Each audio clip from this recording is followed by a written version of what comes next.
Folks, I think what I'm talking about here is really immature people, right? And having immature conversation, right? That's it. I think that's you can't have an. I don't know if it's an adult or it's just a mature, just having a mature conversation. Yeah. Hi, folks. So for myself, I learned rather quickly, more so nowadays, about what I can really talk to people about, or how far a conversation can go, or if any conversation at all can really happen. In the first few minutes, really. The other day I came across somebody and, how you doing, fine and you. I can't stand that how you doing, fine and you story. I really can't. But nonetheless, so, I said to somebody, I'd like to move to Durban. It's a different city. And their reaction was, Durban? What? Durban? And I thought, man, I'm not even going to bother answering you with that kind of response or reaction, Where do I even start? Firstly, you've manipulated my whole answer, okay? I mean, now we're just going into a game playing here, because if I say, what's wrong with Durban? So, I didn't mean to offend you or something, It's our reply, what's wrong with Durban? Why the reaction? Again, this is sometimes when, we can't really say what we want to say to one another, like to be honest with one another. Like when it was a guy in his early 70s, he said, Durban? He said to me, I want to say, what's your problem? Like, yes, Durban. You can't really call someone out like that, So, and for myself, it's not even worth it. They're not even going to understand. You say, well, I don't know, you're just reaction. Say, what are you, sensitive now? Or like, what's the problem with you? Or, or something like that. I wasn't at all. You're reading into something, whatever. Fine, don't worry about it. Again, they're either going to have the massive, response, the massive sort of attack, or the massive defense and sort of sulking, and then whatever it is, go cry in the corner type of thing. So you're either going to get one of the two. But again, how do you respond? So I was like, it's really, then you realize it's such a game. So I don't even give the truth. I just say, sometimes I just even agree for the sake of just, getting out of the conversation, for not even giving them the time of day. Like I'll say, it's just a thought, just really a thought. Nothing more than that. Oh, okay, no, because Durban's a strange place, Or Durban, like, I don't know, what would be so interesting there, or something or other. So you just say, okay, it's not even worth getting into. So the person's such a simpleton that you just say, you're right, you're probably right, and I don't know what I was thinking. So, if maybe you should think of Cape Town. Cape Town's a lot better. My brother lives in Cape Town, and he's been there for 20 years, and he says the weather's lovely. You say, yes, I should move to Cape Town because the weather's lovely, right? You don't know sweet bugger all about me, okay? You don't know who I am. You don't know what my intentions might be to Durban. And now you're telling me about going to Cape Town because your brother lives there. Things on that nature. And you're like, you can't even be bothered. Right? And so for myself, not only that, but when I meet the person again, I know, and let's say I am busy moving to Durban, and they say, so what's news? I know I've become scripted now, and I'll say, no, not much, not much at all. I don't know. The weather's nice, isn't it? I won't go into the fact that I'm moving to Durban, because then again, it's like you're going to get that reaction or that response, and it's not even worth it. It's like, what do you even need this person knowing your information for? What isn't? Sometimes things are private. Privacy is great, folks. Privacy is integrity. You don't just share yourself with everybody and anybody.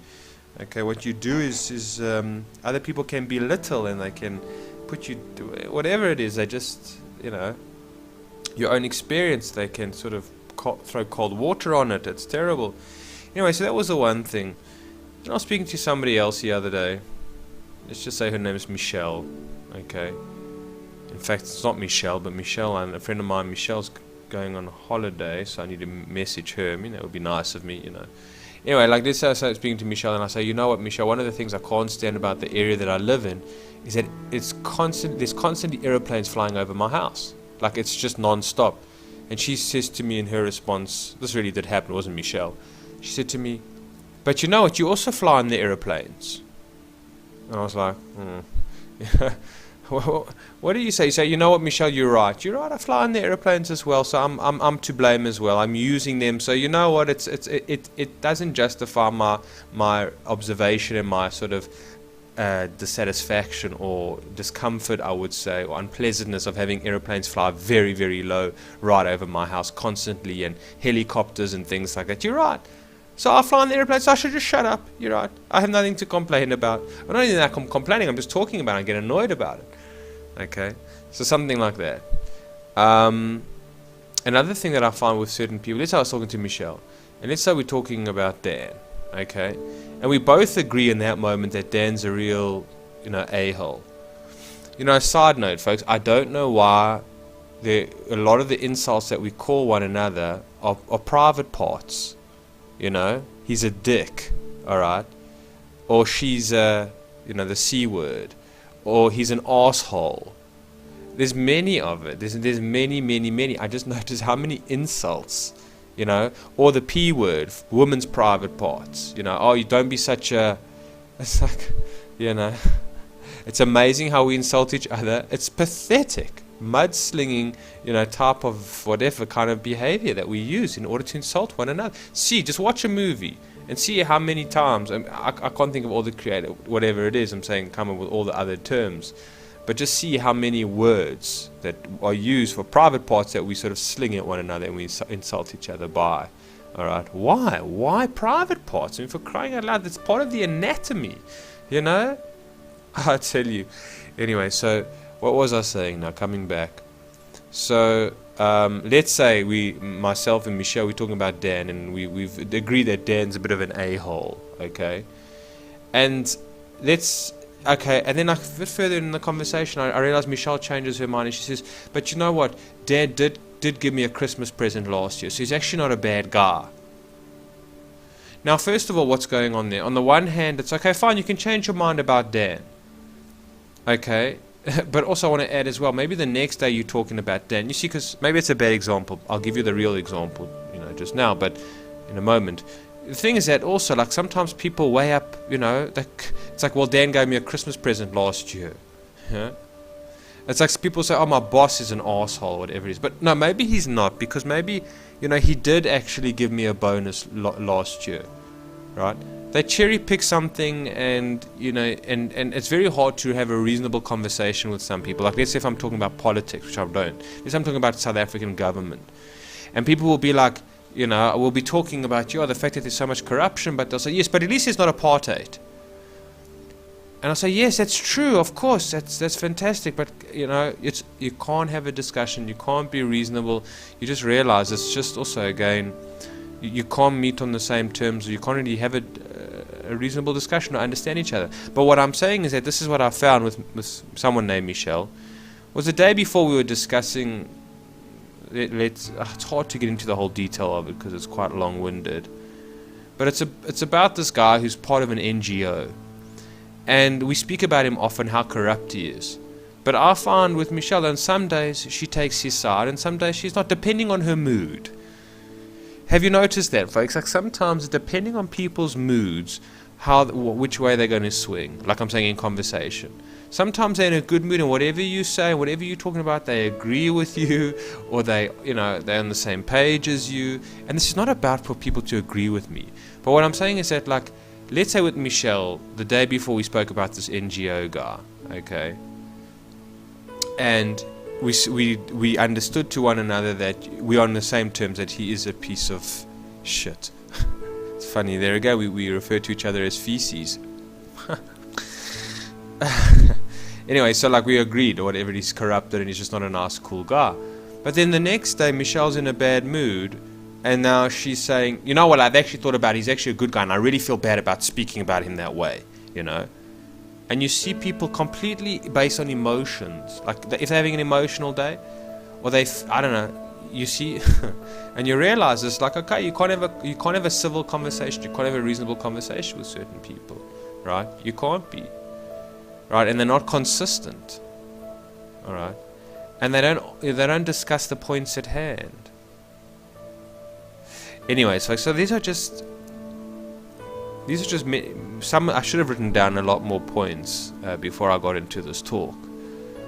about conversations with people, and how sometimes for myself I just realize, like, it's sometimes not even worth talking. I've also realized sometimes people just want to hear the sound of their own voice. They'll just talk and talk and talk and talk and talk, you know, and you're not even really listening, or you're trying to pay attention, but they'll just talk because they like the sound of their own voice, you know. And so sometimes you feel like, well, I'm just standing, and it's nice, maybe it's good for them, you know, but they don't actually think to themselves, wait a minute, maybe I'm talking too much, you know. Sometimes they do. Anyway, that's besides the point. It's more than them just liking the sound of their own voice, I think. It's also them advertising themselves, selling themselves, you know, trying to show you how much information they have and how knowledgeable they are, or something like that. It's like a show off, you know, and just bringing out facts and whatever it is, but just random stuff, and it's all just a sales thing. It's all just a sales tactic. It's like, it's got no relevance to really the conversation of what you're saying. It's not, there's nothing in context. There's no connectedness to anything. You know, just people that are rambling on, excuse me, or something or other. Just they're selling themselves to be something or whatever. I don't know, maybe also they like to be the center of attention. You can see people, no matter the age, I realized, like, sometimes people in their 60s, 70s just want to be the center of attention. Okay? They really do. And anyways, carrying on. But yeah, you just got to be careful. You got to be careful of people that, by tone of voice, how you can find them either discriminating against you or just trying to manipulate you in some kind. You know, in the tone of voice, it's so much there, so much there. But like, you know, when you realize what I'm saying is that you're not having a conversation, it's a gameplay. They're either trying to disrespect you, they're trying to put you down, or they're trying to, you know, undermine you or gaslight you a lot of the time. Sometimes it's just for them winning something or other. It's just about winning their point. Yeah, it's just about winning their point, and so it's sometimes so ridiculous, and so you don't even talk about that kind of stuff. Anyways, folks, there's probably so many more examples that I can mention, you know, when I just think about it. In one conversation that I have with somebody for 20 minutes, I can pick up a lot of these sort of challenges and difficulties that I seem to find myself with some people in conversations, you know. Most certainly. So just be on the lookout for it, you know, be on the lookout, and also choose your battles wisely, hey? Choose your battles wisely. I'm saying, like, if you're having a political debate with somebody, or you saying, you know, you speaking about something that you've actually researched, all right, and you know what you're talking about, and you see the person has got no clue what you're talking about. I mean, they have no clue about the certain subject, and they pretend that they're Mrs. or Mr. Know-it-all. And you just feel like, you know, you don't want to put them in their place. It's not, you know, pick your battles. Realize that sometimes it's just agree. Say, yeah, maybe you're right. Something to think about. Okay? Yeah, something to think about. So you just realize that. I'm saying, and pick your battles wisely. See who's really interested in maybe having their minds opened and their hearts expanded or something like that. See who's open and who's not. You know, and know that about somebody. Otherwise, you're just you're naive, hey. And a lot of the time you're in denial. Like, I know certain people in my life, like, I don't want to really see who they are. You know, close people in my life, or how maybe limited they are, or maybe how, you know, they can be sometimes big-headed, whatever, you know. But you've got to really see it, because it can be otherwise exhausting. There was something else. It's like, you know, for example, let's say you have a boss and you come up with a new idea for the company, and your boss is just an a-hole, and he just wants to be the king, well, you know, rule the roost and whatever it is. And like, even though you come up with a very good idea, even though you're very highly innovative, right? Maybe your boss is doesn't want you to outshine him in any way, or, you know, you have any sort of skills or qualities that he doesn't own himself or something, or make him look better, like, or whatever it is. I remember in that movie, I don't know why it comes to mind, and I'll end off on this, folks, because really, but the more sometimes I feel like I'm ending off, the more points come to mind. That movie, I think it was called My Fat Greek Wedding or something like that. And it was the mother and the aunt of the daughter, and they wanted to convince the father, her husband, the wife, whatever, if you've seen the movie. I can't remember what it was, to maybe... Oh, she was a waitress in their restaurant.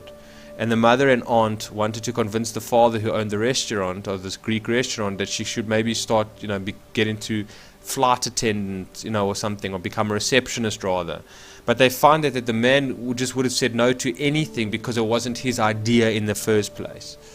So what they came up with a scheme, the aunt and the mother, or the wife, the mother of the daughter, came up with the scheme of saying, well, we'll pretend as he came up with the idea, and then that's true, folks. So that's what I'm saying. Sometimes it's like, even if you have an idea with your boss, or maybe your wife or your partner or somebody or friend of yours, they just block you so many times on so many things for whatever reason. Maybe they're just having a bad day, or maybe they're just a nasty piece of work, or maybe they're just jealous of you, right? That you're coming up with great ideas, you're highly creative or something like that.